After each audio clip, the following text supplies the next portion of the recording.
del Señor, ¿verdad? Estaba ahorita Gerard hablando, ¿verdad? Nuestra suficiencia en Cristo Jesús, ¿verdad? Eh, Nosotros creemos en Cristo, nuestro único y suficiente Salvador. Y todas las bendiciones que nosotros logramos en Cristo Jesús. Le damos gracias al Señor porque podemos compartir eso y lo hemos experimentado en nuestras vidas. Y si hoy nos reunimos en este lugar y compartimos es porque el Señor ha hecho cosas maravillosas en nuestra vida. Estamos orando por muchas cosas. Ustedes saben, estamos orando por nuestra iglesia, tenemos que cambiar el local y demás. Seguimos orando por eso. Y oramos también por nuestros hermanos, aquellos que tienen necesidades y demás. Déjame acomodar esto. Cristo transforma, pero mis hermanos me transforman aquí el escenario también. Me ponen eso como si yo fuera tan alto. Y estamos orando, ¿verdad? Oramos por nuestros hermanos necesitados. Saludamos a todas las personas que están de visita con nosotros hoy.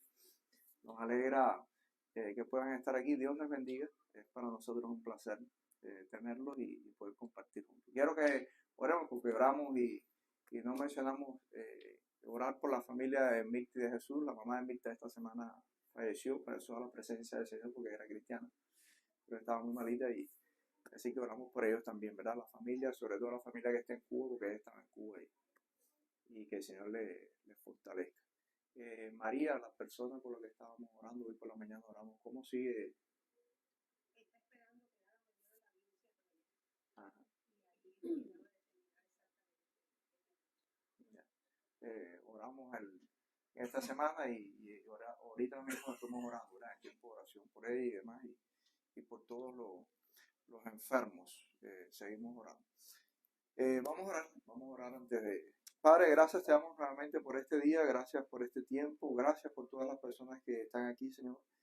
Te pedimos tu bendición para ellos y te pedimos también, Señor, de manera especial nuevamente por todas estas personas que de alguna manera u otra están enfermas, que tú extiendas tu mano sanadora, oh Señor, sobre ellos y que ellos puedan ver, Señor, la obra tuya obrando en sus vidas. Te pedimos que tengas tu misericordia, Señor, que podamos ver el poder tuyo, Señor, obrando en cada una de estas personas. Tú tienes poder para sanar, Señor, pero si en tus planes está, oh Señor, recoger a estas personas que lo puedan hacer contigo en tu presencia. Visítales, extiende allí tu misericordia, oh Señor, sobre todas las cosas y haz tu obra de sanidad, especialmente te pedimos, oh Señor. Pero en medio de todo que pueda haber paz, que pueda haber tranquilidad y seguridad en su vida y que puedan conocer a Cristo. Padre, en tus manos nos ponemos y te pedimos, oh Señor, que tú obres. Bendice este tiempo, este culto que estamos teniendo, que estamos compartiendo, Señor, que pueda ser de edificación, que tu palabra nos pueda llenar y nos pueda edificar en esta hora y que al salir de este lugar podamos llevar, Señor, la presencia tuya en nuestras vidas. Que cada persona aquí pueda ir a su casa, pueda ir a su trabajo mañana, pueda ir a este mundo en el que nos ha tocado vivir, sabiendo que tenemos una respuesta y una solución para nuestros conflictos en la vida. Saber que tú estás con nosotros y que tú nos has extendido tu gracia. Bendice este tiempo y bendice la predicación, Señor. Bendice cada vida que está aquí presente, cada amigo, cada familiar, cada hermano de la iglesia, Señor, en tus manos le ponemos. En el nombre de Jesucristo tú oramos. Amén. Bien, mis amados hermanos, indiscutiblemente cuando hablamos acerca de que Cristo es la solución para nuestras vidas, no es algo solamente porque lo leemos, es porque lo hemos experimentado. La Biblia lo dice, obviamente, y también lo hemos experimentado en nuestras vidas. Recuerdo hace unos cuantos años, siendo pastor en Cuba, y creo que esta experiencia la he contado otras veces. En mi iglesia había un matrimonio y el esposo de la hermana de la iglesia, él trabajaba y por su trabajo tenía que viajar fuera del país y demás. En una de esas oportunidades de viaje decidió quedarse, no regresar a Cuba y por supuesto eso genera cierta tensión en la familia y demás. Y entonces hizo todos los trámites para sacar a su esposa y su esposa me dijo, pastor, ore por mí, usted sabe cuán difícil es esto y demás, y que además si me deniegan la salida del país no podré presentarme otra vez hasta 10 años. Eso tenía su sus conflictos. Y le dije, no te preocupes, vamos a estar orando y demás. Cuando ella fue a la entrevista, sucedió lo que ella, es decir, lo que temíamos, que le denegaron la visa para salir del país porque su esposo se había quedado. Y ella vino llorando donde estaba, pastor, ahora sí, mi matrimonio se acabó, imagínese usted, y toda, bueno, la reacción normal que cualquiera de nosotros hubiera experimentado, ¿verdad? Porque es frustrante.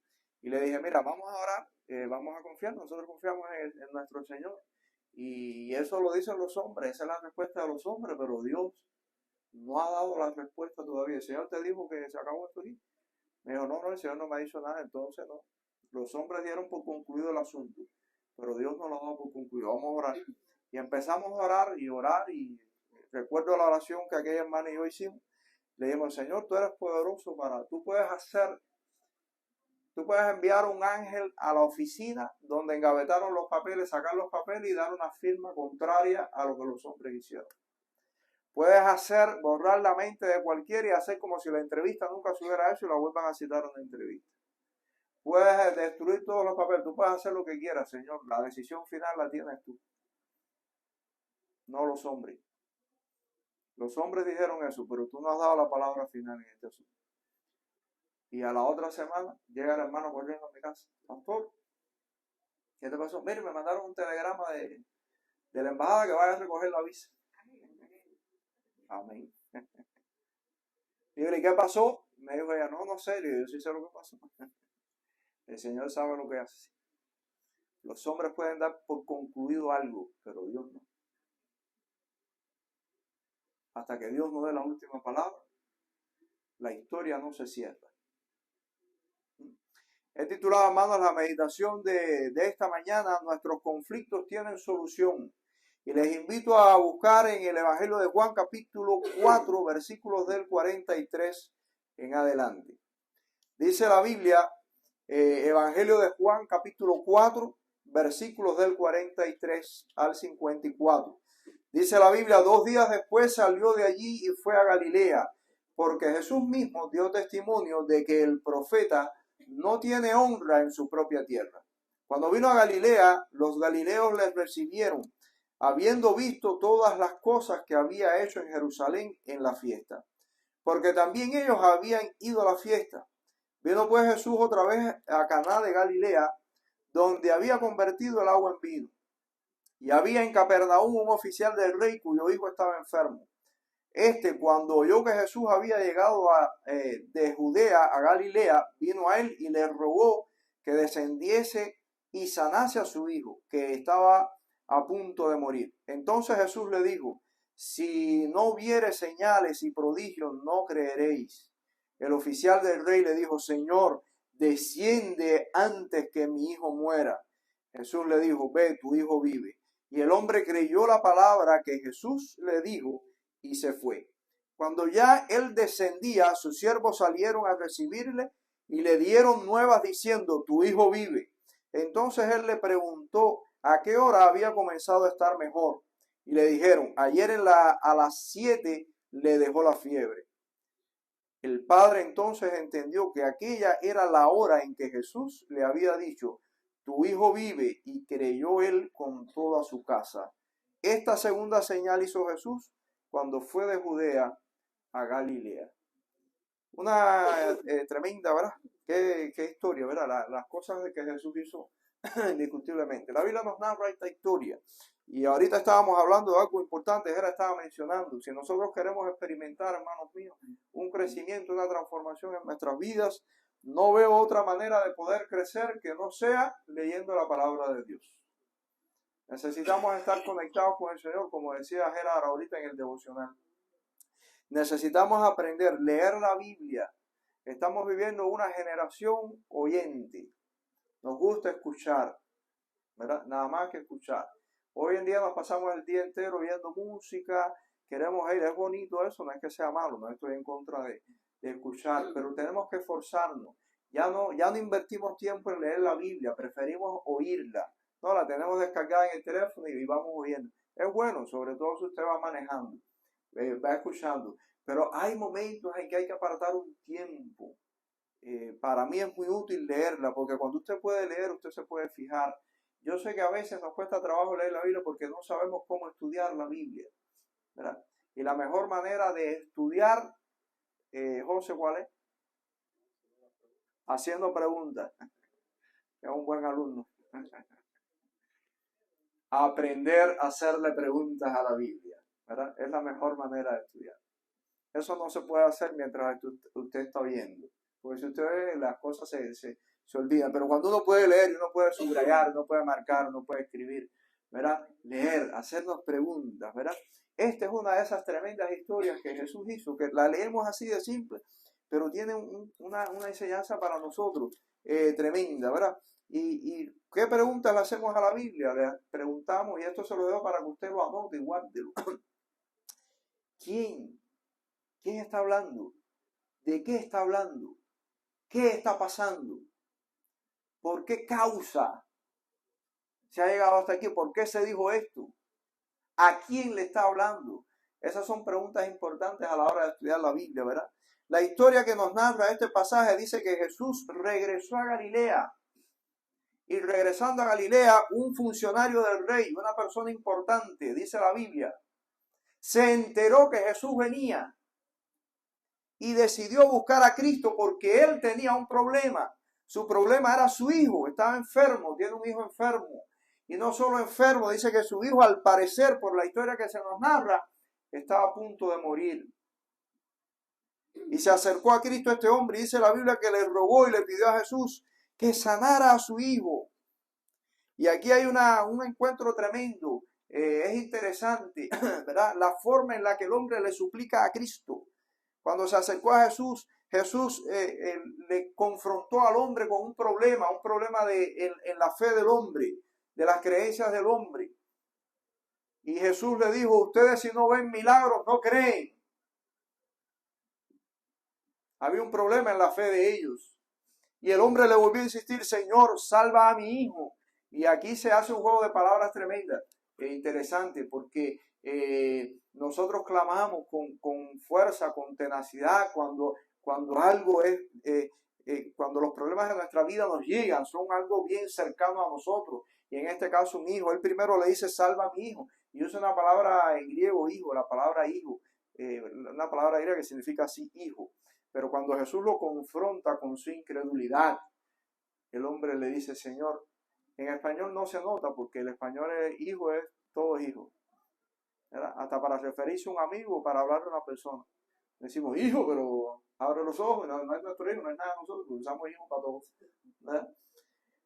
Pero aquí el hombre cambia la palabra en el idioma griego, ya no usa la misma para hijo.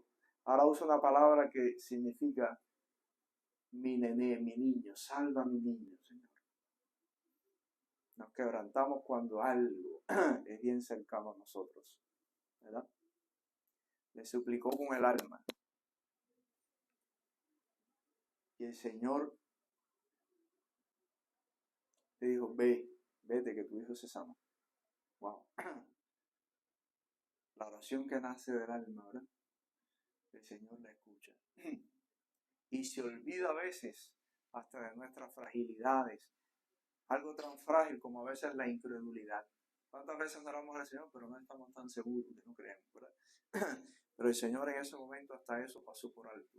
Y le dijo al hombre, ve que tu hijo se va a salvar. Ya está sano. Y esta es la historia que la Biblia nos narra. Dice que cuando el hombre regresó, dice que le creyó a Jesús. Y cuando regresó, sus siervos salieron a recibirle y le dijeron, oye, se acabó el problema, tu hijo está sano. Como parece que pensaba diciendo, oye, si no encontraste a Jesús, no importa, se sanó el hombre. Y aquel hombre le dijo, ¿a qué hora sucedió? A tal hora.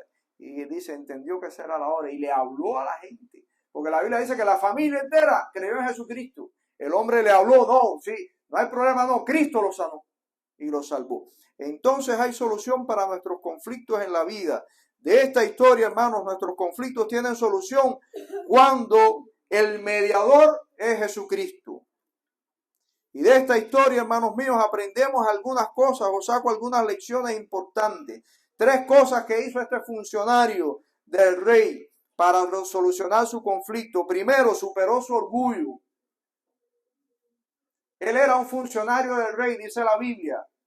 Jesús no era más que un simple judío para la gente de su época. Me imagino la barrera que este hombre haya tenido que cruzar cuando él era una persona importante dentro de la sociedad en la que él vivía. Hay gente que le da pena venir a la iglesia porque son personas importantes. Y van a decir, bueno, ¿y qué dirán si me ven mis amigos? Imagínense, en el trabajo, yo trabajo en tal lugar y si me ven yendo a una iglesia, pero tú fuiste a la iglesia. Hay gente que tiene que romper una barrera en sus vidas para acercarse a Jesús. O hablando tú de Dios, tú eres creyente, no sabía. La gente a veces tiene que, este hombre tuvo que romper, y mucho más cuando Cristo estaba en la mira y en la boca de los fariseos, de los funcionarios religiosos de su tiempo. Cristo tuvo que, este hombre tuvo que romper una barrera, el orgullo. A veces el orgullo es lo que nos mata y no nos deja superar ciertos conflictos en la vida. Porque a veces nos cuesta trabajo reconocer incluso hasta que tenemos conflictos, ¿verdad? El viernes estábamos hablando de eso en el estudio bíblico, en el estudio en casa de nuestro hermano Yodani, cómo sanar nuestras emociones para poder crecer en nuestra vida. Y uno de esos conflictos que a veces y nos pasa como cristianos, estamos en tremendos conflictos y decimos, ¿cómo estás, mi hermano? Bien. Bien. Pero si te acaba no sé qué así, bueno, dice que está bien. Porque no queremos dar a conocer que aún como cuando somos cristianos, a veces somos afectados por las cosas de la vida. Hay dolores, hay cosas que experimentamos, fracasos. Y uno dice, pero ¿cómo es posible tú? Sí. Yo recuerdo allá cuando una de las iglesias donde yo vivía, un pueblo en Cuba, había un hermano que tenía la costumbre, siempre me saludaba. Donde quiera que me veía, me gritaba en la calle. Y yo lo saludaba, hermano, ¿cómo anda? Y él me gritaba siempre acá, en pruebas y tribulaciones, pero en victoria. Siempre, esa era su salud. Aquí, hermano, en pruebas y tribulaciones, pero en victoria. Parece que un día estaba golpeado por alguna experiencia dolorosa y lo saludé. Hermano mío, ¿cómo tú andas? Y él siempre pasaba en bicicleta corriendo. Y ese día, pastor, aquí en pruebas y tribulaciones. Y la victoria, hermano. Y la victoria, ¿dónde la dejamos?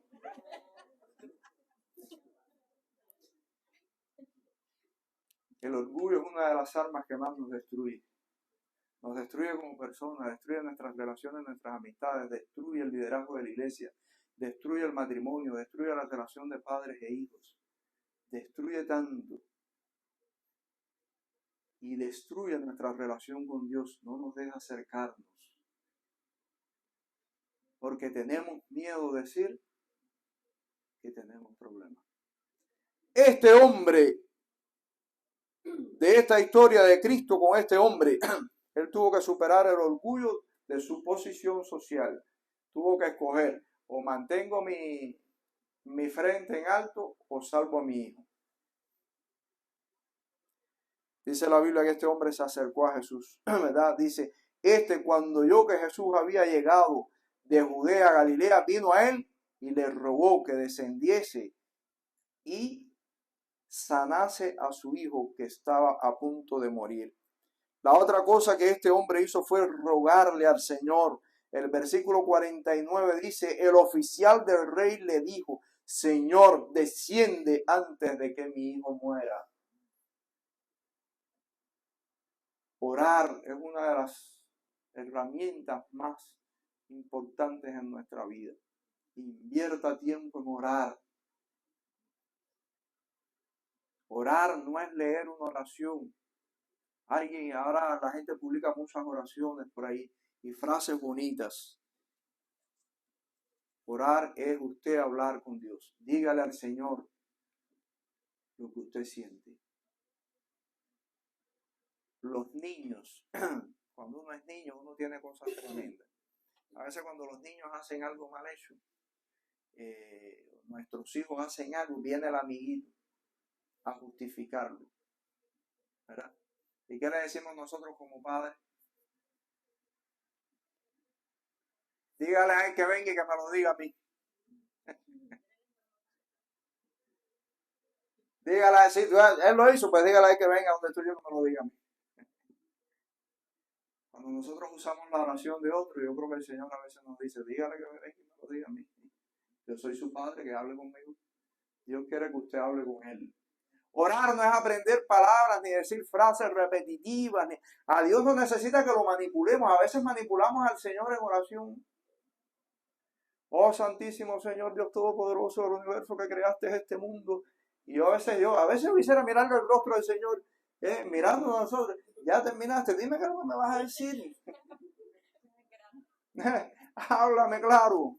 Pero a veces nos damos un rodeo tremendo, como si pudiéramos nosotros manipular a Dios para convencerlo de algo. No hay oración mejor contestada que cuando nosotros le decimos la verdad al Señor. A veces yo he tenido por ahí, Señor, hoy estoy aquí, pero no tengo ganas de orar, pero yo sé que me hace falta y tengo que hablar contigo. Y a veces ese es el día que más rápido el Señor me ha respondido. Porque le he dicho la verdad. Porque la vida espiritual a veces es complicada. La vida espiritual a veces es complicada porque es contraria a nuestra naturaleza pecaminosa. Y tenemos que esforzarnos. Porque orar significa levantarnos temprano y salir de la cama con sueño. Y buscar un lugar apartado o renunciar a ciertas comodidades e ir a donde está el Señor allí. Pero a veces no implica una disciplina porque nuestra naturaleza pecaminosa nos dice que no. Tómate un tiempo, estás cansado, descansa ahí en la cama. Aprovecha hoy. Hoy es sábado, ¿cómo te vas a levantar temprano? Y estamos en esa lucha, en esa batalla espiritual. Porque hacer las cosas espirituales es una batalla. Pero mire, hasta que no rompemos eso y buscamos al Señor, este hombre tuvo que suplicarle, Señor. Y por último lugar, dice la Biblia que le creyó a Cristo. El Señor le dijo, Jesús le dijo, ve, tu hija vive. Y el hombre, tu hijo vive. Y el hombre dice, creyó la palabra que Jesús le dijo y se fue. Hoy en día vivimos una sociedad muy creyente. Si hace algunos años atrás se trató de enseñar que la razón humana podía resolver todos los conflictos, que el ser humano pensando podía controlar a la humanidad y demás, la sociedad postmoderna nos recuerda que los conflictos han aumentado, que el hombre no ha resuelto nada, y se pensó hace algunos tiempos atrás que si el hombre lograba pensar, la religión se acabaría. El hombre no necesita a Dios para resolver sus problemas. La religión no es necesaria. Eso lo creyeron los grandes pensadores de hace unos cuantos años atrás. Carlos Marx y todos estos personajes, Darwin. Si cuando nosotros logramos solucionar el conflicto humano, el hombre no necesitará a Dios. Y resulta que ahora hay más religiones que nunca.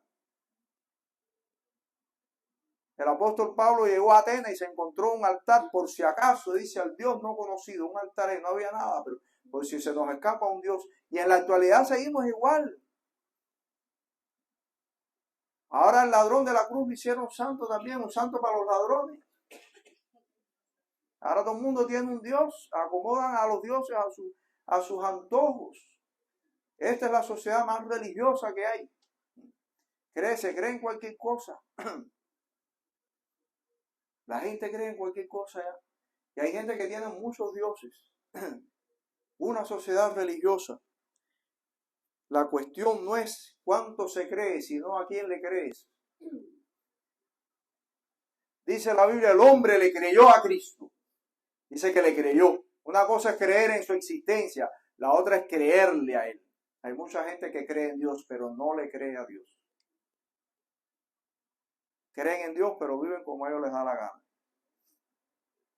Y Dios dice esto. Una vez estaba en el mercado, en un sedano, a raíz de uno de los conflictos estos de tiroteos, los pistoleros estos, que salen y le disparan a todo el mundo a sus antojos. Y estaba una señora protestando ahí en la cola, mira, esto que barbaridad a la gente. Y entonces mencionó a Dios en el asunto, ¿dónde está Dios? Y le dije a la señora, señora, ¿quién inventó la pistola? No, lo inventamos los seres humanos. ¿Quién apretó el gatillo? Nosotros los seres humanos. ¿A quién le disparamos? Ah, no se disparamos a las personas. Imagínense, ¿por qué le echamos la culpa a Dios? Inventamos la pistola. disparamos nosotros, nos caemos a balazos y después le decimos a Dios que por qué Él no hizo nada. Y Dios nos dice en su palabra, no hagas esto, no hagas lo otro, pero nosotros seguimos viviendo la vida a nuestro antojo. Y después que echamos a perder nuestras vidas, le preguntamos a Dios, ¿qué ha pasado? ¿Dónde estabas metido? ¿Por qué no frenaste esto? Hay mucha gente creyente, pero no le cree a Dios. Dice la Biblia que este hombre solucionó su conflicto porque le creyó a Cristo. El Señor le dijo, ve que tu hijo se sanó. Y dice, y le creyó. Hermanos míos, interiorizando en las cosas que la palabra de Dios nos enseña, cómo sanar nuestros conflictos. Mirando la Biblia y aprendiendo a estudiar la palabra de Dios, nos tenemos que hacer una pregunta para poder entenderla. ¿Cuál era el problema? Según el texto. A ver, ¿cuál era el problema de la historia esta? No lo voy a desaprobar ni. ¿Cuál era el problema? El problema era un enfermo, había un niño enfermo, un muchacho, un joven, no sé si estaba enfermo, ese era el problema. Para poder entender lo que está pasando y tenemos que entender cuál es el problema, qué fue lo que pasó, ¿verdad? Estaba enfermo, ese era el problema. Y esa persona se acercó a Cristo, su padre se acercó a Cristo y le pidió ayuda, ese era su problema. Dijo, Señor, sánalo porque mi hijo se va a morir, el muchacho parece que estaba muy mal y se iba a morir, ese era el problema. ¿Y por qué se muere la gente?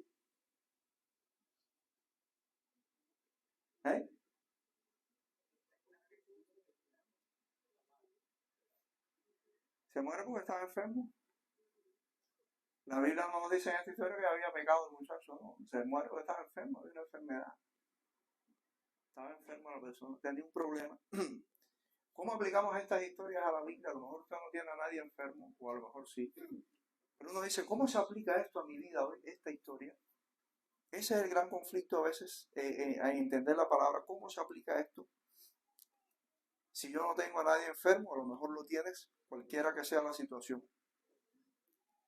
Aprendemos una cosa, la muerte es una consecuencia de una enfermedad o de lo que sea. O del pecado también, porque la Biblia lo dice. Pero ¿cómo lo aplico esto a mi vida? A lo mejor usted no tiene a nadie enfermo en su casa, pero si lo tiene de todas formas puede venir a Cristo. ¿Cómo lo aplico a mi vida? Hay tantas cosas a nuestro alrededor y ahora voy a alegorizar un poco el pasaje. ¿Por qué se mueren? Puedo hacerme la misma pregunta. ¿Cuál es mi problema? ¿Cuál es mi enfermedad?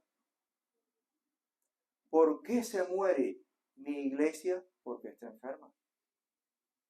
¿Por qué se muere mi matrimonio? Porque está enfermo. La muerte es una consecuencia de algo.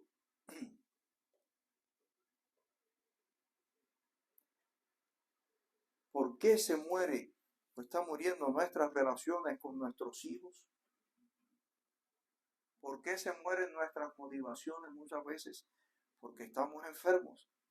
¿Cuál es la solución? La solución no es huir, es curar la enfermedad, lo que nos está matando.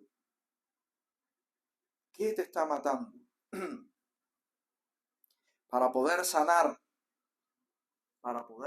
de una enfermedad de este tipo, necesitamos dos cosas, hermanos míos. Primero, desearlo. El hombre deseaba la sanidad de su hijo y fue a buscar a Cristo. Si usted no reconoce que está enfermo y no desea curarse, no se va a curar nunca. Ese es el primer paso, desearlo. Y en segundo lugar, buscar la ayuda correcta. Busque la ayuda correcta. El hombre fue a buscar a Cristo. Esa era la ayuda correcta. Hay gente tristemente que en medio del dolor va a buscar la ayuda incorrecta. Una vez, siendo yo un joven, estaba estudiando y un muchacho que estaba hablando con nosotros ahí parece en algún desespero y dijo, estoy buscando una religión que no me falle.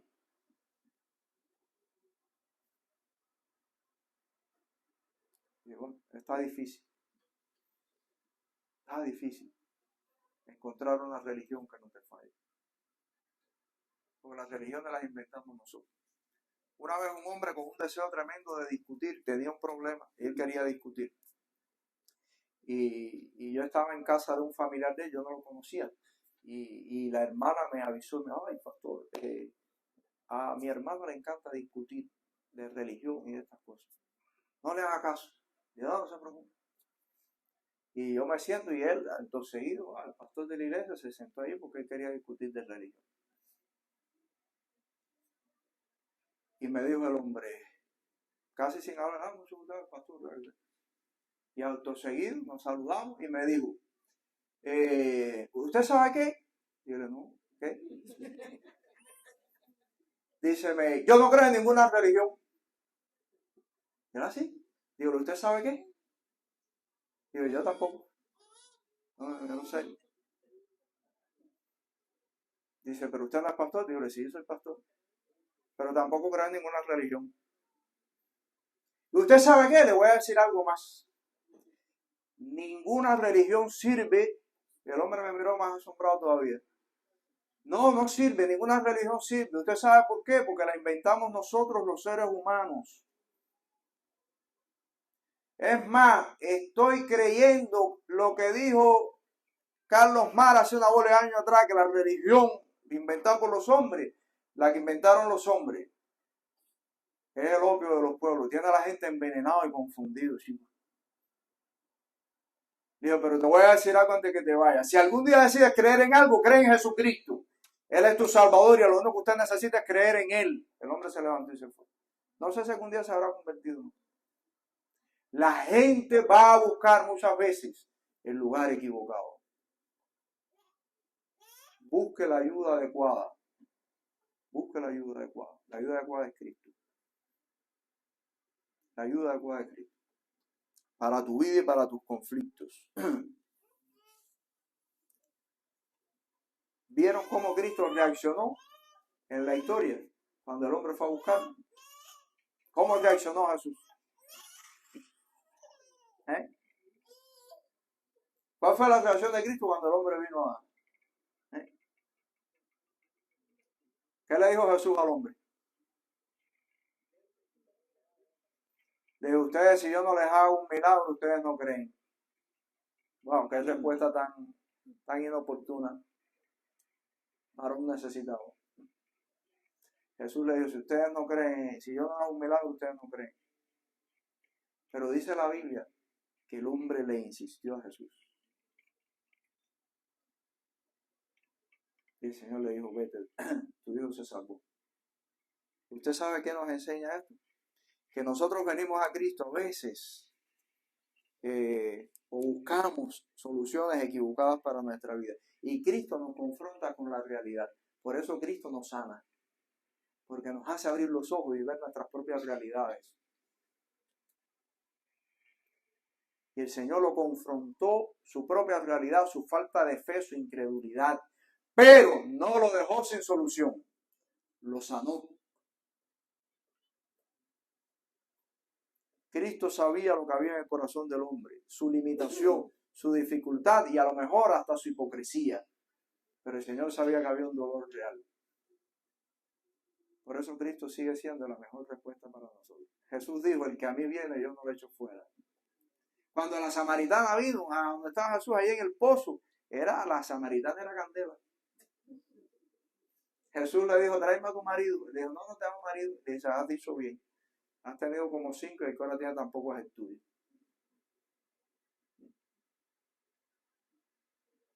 Pero Cristo no dejó a la mujer sin solución.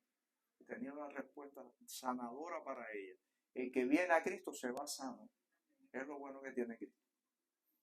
Se va salvo y sano. Entonces, para la solución, sus problemas tienen, hermanos míos, solución. Sí, cualquiera que sea su problema, no sé cuál es, pero tiene solución. Cristo es la respuesta correcta. Así que le invitamos a venir a Cristo, si usted aún no lo ha hecho. Y si eres cristiano y estás pasando por alguna prueba, una experiencia difícil en tu vida, acuérdate que Cristo es la solución. Él es el único que te puede sanar, el único que te puede ayudar. Ábrele tu corazón al Señor. Si ya eres cristiano, acuérdate que Cristo no necesita que tú le digas cosas rebuscadas. No lo necesita. Estoy preparando un mensaje para la iglesia, por cierto. No otro mensaje para hablar de la fe natural que la iglesia necesita rescatar en nuestros tiempos. Lo estoy preparando. Se llama, ya le tengo el título del mensaje y todo. Le puse al mensaje globalización, la la iglesia y el mensaje del evangelio.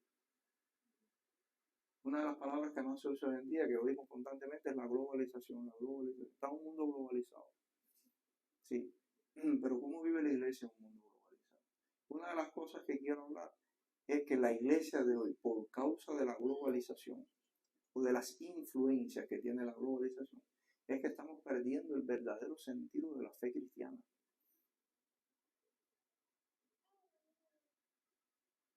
Ya la fe a veces se convierte en un show, en un espectáculo. Vamos a orar, si no tenemos una música de fondo, no se puede orar bien.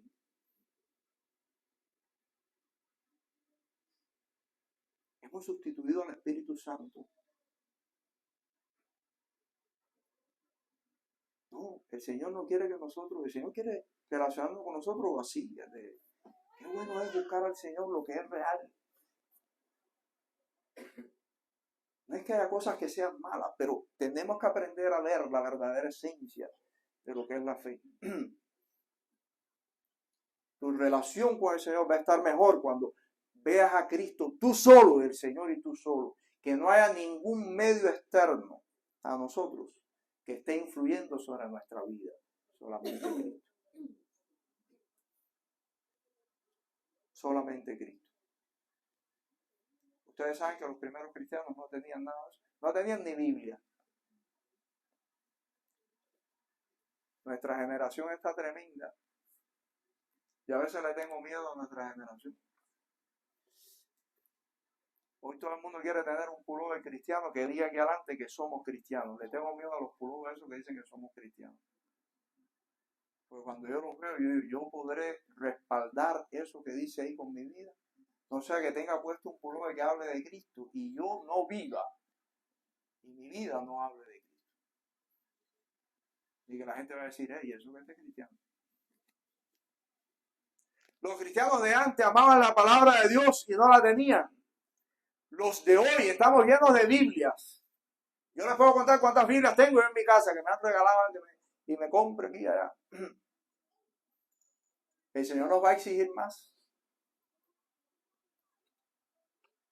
No, Señor, no tiene la palabra, no, vamos al librero tuyo para ver cuántas Biblias tienes. Y vamos al teléfono tuyo para ver cuántas versiones de la Biblia han metido ahí. Y ninguna te sirvió. Entonces el Señor no quiere que usted se acerque al Señor. Así que el Señor como tú eres. El Señor nos acepta así como somos. ¿Verdad? Con nuestras limitaciones, dificultades, despeinado, peinado, bien vestido, bonito, feo. Como quiera, el Señor nos acepta como quiera, porque Él mira lo que está dentro de ti. ¿Verdad? Mira nuestras fortalezas y nuestras debilidades. Fortaleza, tenemos muy poca fortaleza, ¿no? ¿Verdad? Muy poca fortaleza. Entonces el Señor quiere que usted venga así como usted. Dile al Señor. La oración no es buena porque sea largo, porque sea corta. La oración es buena porque usted le está diciendo la verdad al Señor. Por eso es buena la oración. Que el Señor entienda esa verdad. En el medio del periodo especial, los que vivieron en Cuba saben que fue el periodo especial, ¿verdad? Una dificultad tremenda, no había nada.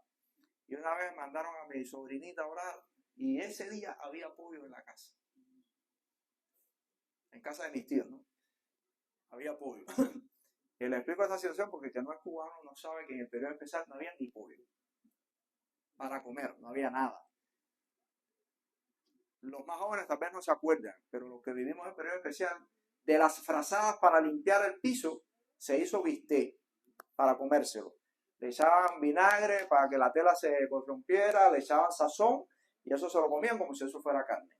Para que tengan una idea. Entonces imagínense, un día Había pollo en la mesa, invitaron a mi sobrinita, que era chiquita, a orar, y ella orando, y dijo, Señor, gracias por este hueso que tiene carne. Y los que estaban ahí, imagínense, murieron de la risa, qué clase de oración. Pero vaya usted a saber, él le dijo la verdad al Señor. Señor, usted sabe el tiempo que hacía que no veía carne en la voz de niña. El Señor quiere nuestra sinceridad. El Señor quiere tu sinceridad. Eso vale más que cualquier cosa. Porque Él tiene la solución para nuestras vidas. Entonces, nos invita a acercarnos a Él. No hay que inventar mucho. Ven al Señor, ¿verdad? Así como tú estás. Y Él es la solución para ti. Hermanos míos, que el Señor les bendiga.